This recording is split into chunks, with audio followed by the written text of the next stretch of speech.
So these questions, I usually get them on my YouTube channel, but I also get a lot of questions via email and private messages on Instagram.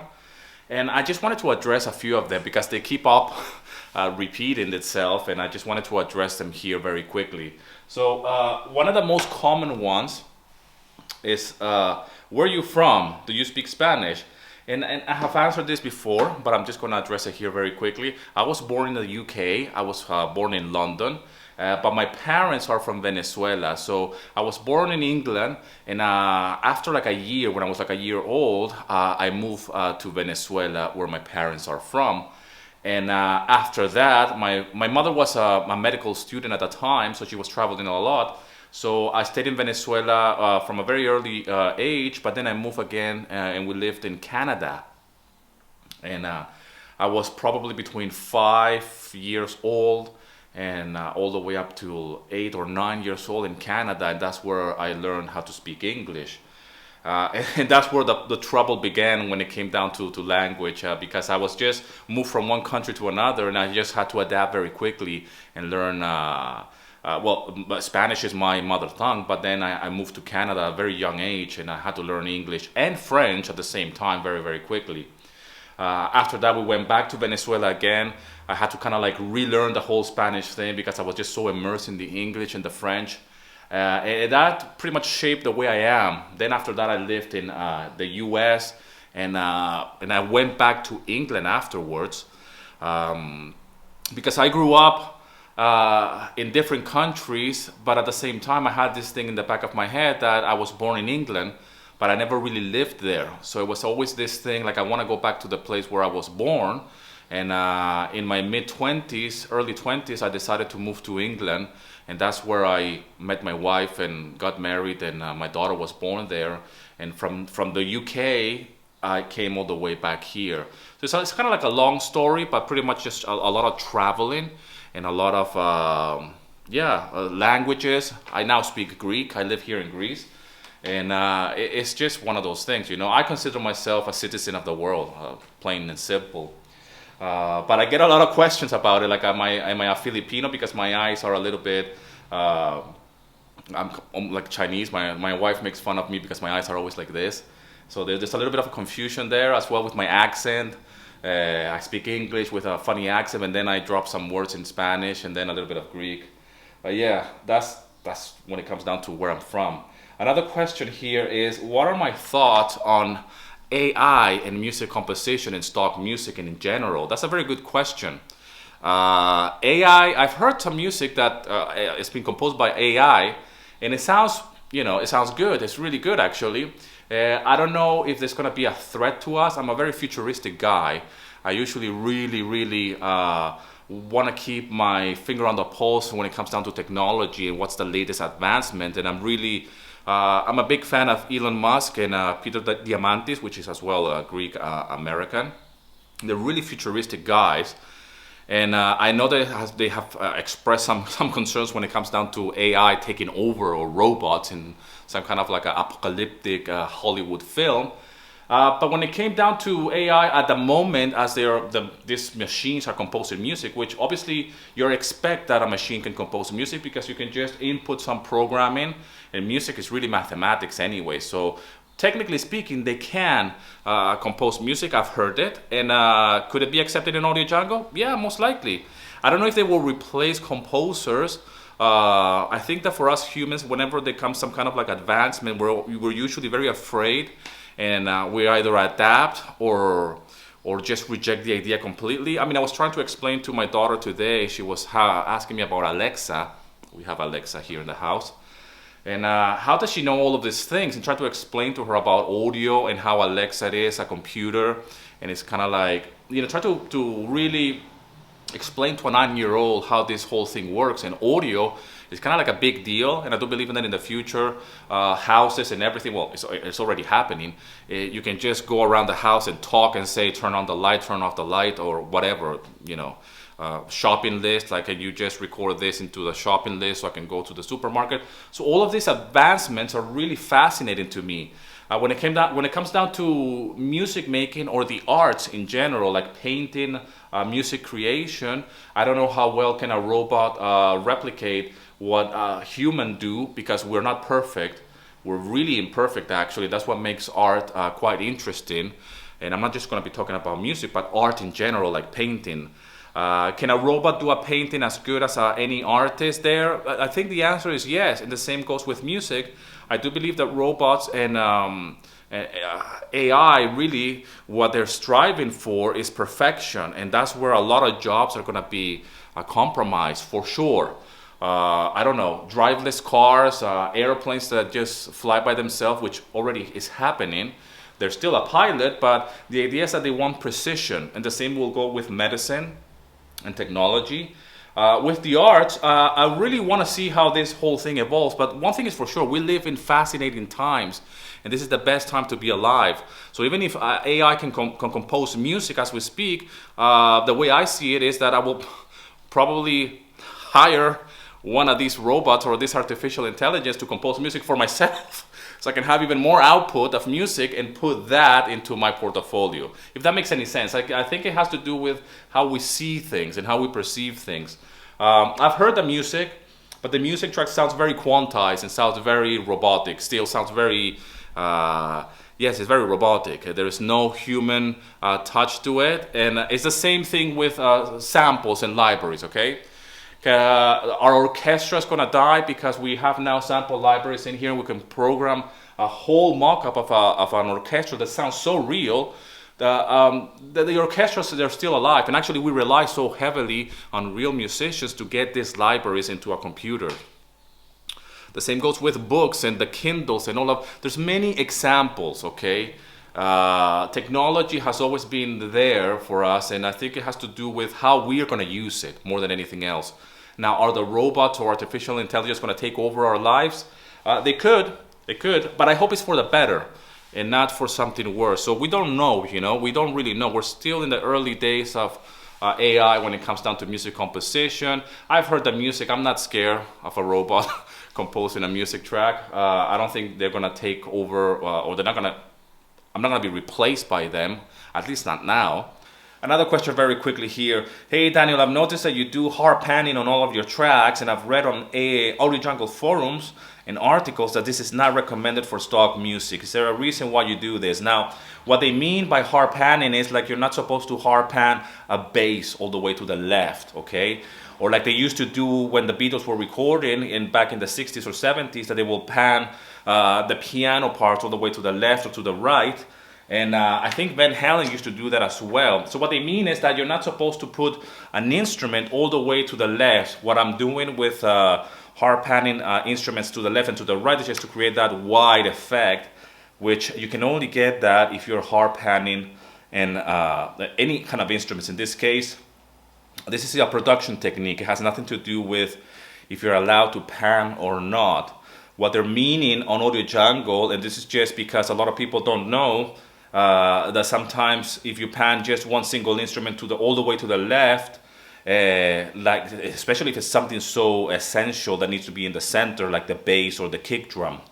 Because believe it or not, back in the days in the 60s and 70s, there are a few very famous records that they will have the drums all the way to the left and some crazy stuff. And this is all part of the production of how they were doing things back in the day. So don't get confused. When it comes down to overdubbing and really hard left and panning is actually essential so you can get a wide professional mix. Otherwise, there's no other way to do that.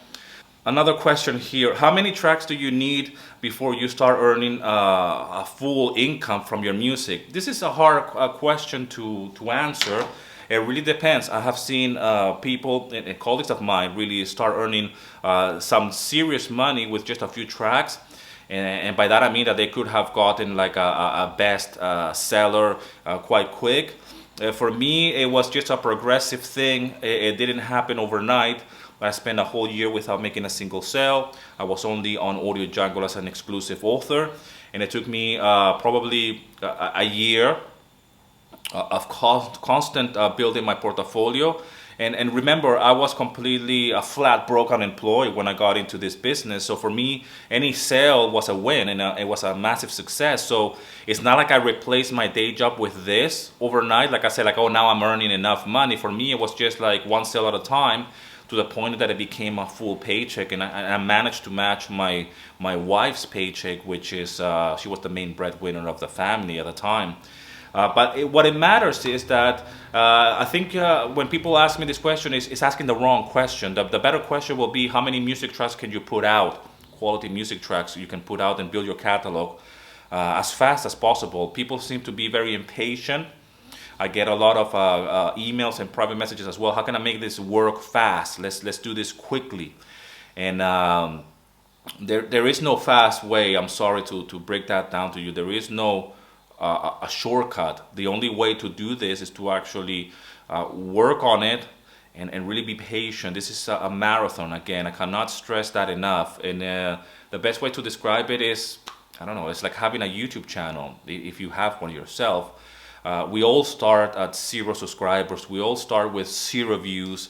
And it's the same, I guess, with anything on the internet. You just need a lot of output, a lot of volume, a lot of quality in order for you to see some kind of return. And it all comes down to how good your music is, how consistent you are, and really measuring that with what you are expecting to get. So it could happen in a year, it could happen in 6 months, or you can be a lucky kind of guy composer that just puts 2 tracks and one of them becomes the best seller on one particular library, and you cash all the money from that particular track.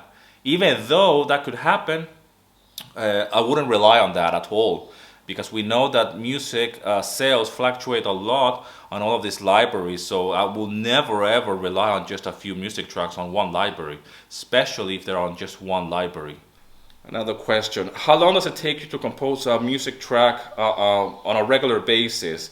Well, I guess what they mean is like how long do I spend here composing a music track, and from start to finish, in a way. I get this question a lot, asked a lot. Back in the days, it will take me a long time. In the beginning, it will take me almost like a month, because I will just go through this whole analysis, self-doubt, check the mix in the car, all of this crazy stuff. I was very insecure at the time, and because I was getting so many rejections, that really affected my performance. I went all the way to now composing. I did a few exercises back in the day, and I really speed up my process by just doing as much as possible, writing as much music as possible, and really composing one track in one day. So it takes me between 4 hours to create a track from scratch to finish, final product. Okay, so anything between 4 and 6 hours, that should be enough for you to really produce a music track. If you can do that, a single track in 4 hours from start to finish, like a blank canvas, and then the track is ready to upload, then you know that you're onto something. This one is a funny one, and I'm glad I received this one privately. What's with a beer? Are you a hipster? I'm not a hipster, and I believe a hipster is somebody that hangs out in fancy coffee shops, I believe, or something like that, and wears some funny clothes or wants to be trendy. I don't really know the description of what a hipster is exactly, but I'm not a hipster. The beer comes from a period of my life it's a transition. I explained this in one of my videos, actually, the reason why I let my beard grow, and it was probably in 2013. I think beers back then, they were already kind of like becoming trendy, and I did it because I quit smoking, and I was going through a life changing phase. You could call it a midlife crisis, and I did it just as a statement for the before and after, and that's the time when I started to work seriously on my music as well. And I always wanted to have a beard, and I just let it grow. The goal, I was going for some CC Top type of beard, and some of my old videos, I think I have a very, not CC Top length, but it was almost like halfway. And it was just something that I always wanted to do, but I'm not a hipster. Obviously, beards have become very, very trendy at this very moment. I will consider more myself of a caveman, really. I've been pretty much locked in the house for years, and it's just, you know, one of those things. It doesn't really mean anything, but I just because I've never done it before. Once I let my beard grow, it was just unbelievable. the way I felt about myself and the way I would look in myself in the mirror, it was just it gave me a different perspective, and I felt more confident. And I look like a kid. If I shave today completely, I will look like a kid, believe it or not. I mean, even though if I have white hair and everything, but it's amazing how different you look. And for me, it just made me feel more, in a way, aggressive, I guess. Maybe it's like a manly thing. I don't know. Maybe we're going back to some kind of like primal feelings of like, okay, it's supposed to grow. I guess if a man has hair coming out of here, you just leave it, you know. It's who I am, really. I mean, I don't really think today that I should cut it or leave it. It's just what I am. I don't really see anything special about it. But so that's that. Other questions: are there other libraries apart from Audiojungle and Pond5 where you upload your music? This is probably one of the most popular questions. Yes, they are. I have a list of them in my guide. But there's even more, okay? I only talk about the libraries that I am involved with, and the libraries where I actually sell my music, because I only talk in this channel about things that I do, things that I have done, and my failures and my successes based on what I am doing. So I never speak about something or a library that is gonna be good or bad, because when people ask me about certain libraries, I always say I don't know because I am not involved with them. So I can't really give you my personal and professional opinion on that particular library or how does it work, okay? So I really talk only about the things that I am really involved with, the libraries where I'm actually selling my music and seeing some results. And the ones that I am involved with that I have no results whatsoever, I talk about them as well. But I talk about the libraries where I have a profile, where I have an account. So as time passes by, I usually join new ones, and I add that to that list in my guide, and I talk about it. I don't do like a library review or a report. I have like 2 videos back in the day. I used to do 1 or 2. But I will talk about them for sure and say, hey, this is working for me, this is not working for me. I see other composers are in different libraries. They seem to be doing okay. Here's another question very quickly, so I don't want to make this video so long. About subscription. Do you think subscription and websites or libraries employ the subscription model is going to kill the business, or is going to let us completely, you know, dry when it came down to income? It's one of those things when it comes to subscription. We all know that everything nowadays is pretty much a subscription based, royalty-free libraries as well. They're implementing this. It's a membership kind of thing.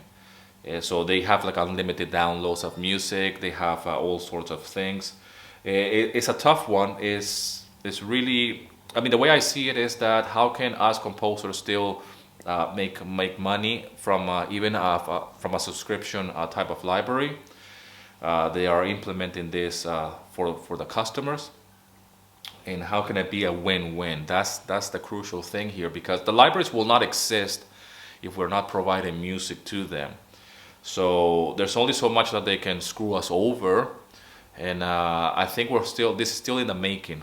I do believe that this is not over. This is only the beginning. I do believe that everything is going to go a subscription based, not only in the music licensing world, but everywhere. You know, I mean, you see it with Netflix, and you know, it's a subscription thing. You know, and that has transformed the whole way of how we see and consume movies and TV series. I mean, I'm old enough that I was back in the day using Blockbuster, and I will rent the things, and you know, the late fees and all of this, and it was just mind blowing to see Blockbuster completely collapse pretty much overnight. And how this subscription thing became the thing online, and Netflix and Amazon and all of the rest. So I do believe that in the future as well, going back to very futuristic ideas and things, I do believe that everything is going to be subscription based as well, like utilities like water and electricity. Everything is going to be like a massive thing that you're just going to be subscribed to it. And I do believe that music, the same that is happening with Netflix, will become something like that. Now, music licensing obviously is not Spotify. It's not like something that we're listening to as for entertainment. But who knows? I still think that this is in the making as we speak, and we just have to be very aware of what's happening and how can participate. My argument with sites like Audiojungle is that they only allowed a certain amount of composers or a certain criteria of you becoming a composer in the elements part. At the elements, if you're not aware about Audiojungle elements, that's like their membership or subscription model. But it's not like you can participate in that model as a composer. And I think the best of both worlds will be that, to actually be able to participate, and at the same time for customers, because not all customers or clients, they want to be paying a monthly fee. They just want to buy a track here and there. So they don't want to be having this ongoing payment month in and month out, because there's only so much music they can use. Okay, so when a customer is paying X amount of money to have unlimited downloads per month, how much music can they really need? Maybe they don't want to pay as well a monthly membership to a place like Audiojungle or Envato's Element to download music. So that's another argument, or that's another point of view that we have to see it as well. You know, I don't think every customer wants to pay a subscription fee, for sure, because they might say, well, I only want one track here, that's it. You know, so if you offer the customer, the client, both, just buy the track up front, and at the same time, if you're somebody that is using a lot of music, maybe you want to subscribe and pay a monthly fee, and you can still download that track from the client, the customer, from the composer. But I have the flexibility as well to offer both. I think it's about how much can we offer to the client, how much can we offer, and still be something that we're not suffering really in terms of revenue. So that's my argument when it comes down to subscription and membership. And yes, it is very cheap, but it's the same with Netflix. How are they able to charge so little, and how come we have so much access to so many TV shows, films? I mean, Netflix is making native content, which, by the way, this helps us composers, because that means it's a lot of demand for music. Okay, there is this idea that the music licensing world is saturated, but actually there's so many productions being made. That being said, now with this whole coronavirus, I know that everything is on stop now. And then I guess that's another thing that we didn't really anticipate it. This whole coronavirus, everything is on hold, even TV shows and everything. So we don't know really. I think the best way to approach this situation is just to not only be informed, but at the same time, what can we control really? What can we do right now? You know, and the best thing to do is just to create more music, like I said, really focus on the things that I can control, and improve our quality of music, because that's the best thing that you have in order to offer something to the library and to a customer. And then you can have a different strategy when it comes down to if you want to be involved with sites like Audiojungle or not really. So we'll see how this whole thing is going to pan out with a subscription model. But I do believe that more and more libraries are going to implement that. And the reason why they're implementing this is because they themselves might be suffering from revenue. So they have to find a way to offer the client, how can I offer a client a subscription and download everything, because this is the model, this is the way it's going to be, not only in music licensing, but across the board. Everything is going to be subscription. That's my theory. The same way that we see Netflix, the same way that we consume other things online. You just pay a monthly subscription, and then you will be given access to that. And the key is, how can we get paid by that? And how can we be compensated fairly from that model, really? But it's still in the making. I don't think it's something that is just done and that's it. Here's a question in Spanish, actually. Let me translate it very quickly. Dos preguntas. ¿Tú sabes el edit por su cuenta, separados, o su versión más larga? Cuando haces varios edits de una canción más larga, no tienes que empaquetarlo como un kit. Okay, he's asking of how do I do the edits, if I do my own edits of my own music. The answer is yes. And then if I pack them up and put them as a kit. The kit, if you don't know what a kit is in Audiojungle, they have this thing that is called a music kit. The answer is no. What you do with the edits have nothing to do with the kit, okay? What I do is that I do really the edits, and the edits are just the 60-second, 30-second edits and the 15-second edits. And I have a video about that. I'll put the link in the description so you can go and check out that video, how you do these edits, or at least how to get along with these edits. I teach this on my courses. I go on a step-by-step on how you actually create these edits. And I know it's a lot of confusion when it comes down to this edits, because it's something that there's not much information out there, and that's why I take pride in being the preacher of the edits, because not only I sell a lot of them, but because I struggle a lot to finding information on how do you do this broadcast length edits, which are so popular in music licensing. And yeah, just go check out the video. I'll leave it in the link in the description so you can check it out. Daniel, oh, this is another one in Spanish. ¿Me recomiendas adquirir el 11 rack para efectos de guitarra? So he's asking me if I recommend for him to purchase the 11 rack. The 11 rack is just it's my interface, and it's a sound preamp and amp simulation, and I have all the effects there. Nowadays there's so many they do this kind of job. I have this for more than 10 years, and I used to be a Pro Tools user, but this works as an interface, as a standalone interface with other DAWs. And I'm a guitar player, so I use all of my amps, and all of my sounds comes here. I just plug in my guitar directly, and it's a fantastic piece of gear. But nowadays there's so many out there, you know, they all do the same thing. It's just a matter of taste and if you like the company and how much can you afford it. I mean, back in the day, I think I paid like 700 British pounds. I bought that in England before I left. I really admire your work. How is it to be a full-time composer and be working from home? Good job. This is an amazing question, okay? But it's not easy. I got my young daughter crying in the background. I have to squeeze as much as I can into my day when it comes down to have a lot of output with the hours that I have.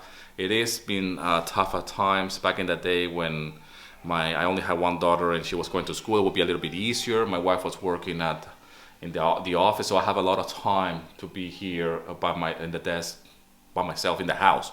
I had the house by myself, really. I'm a father for a second time, so I have my youngest daughter, Melina. She's 2.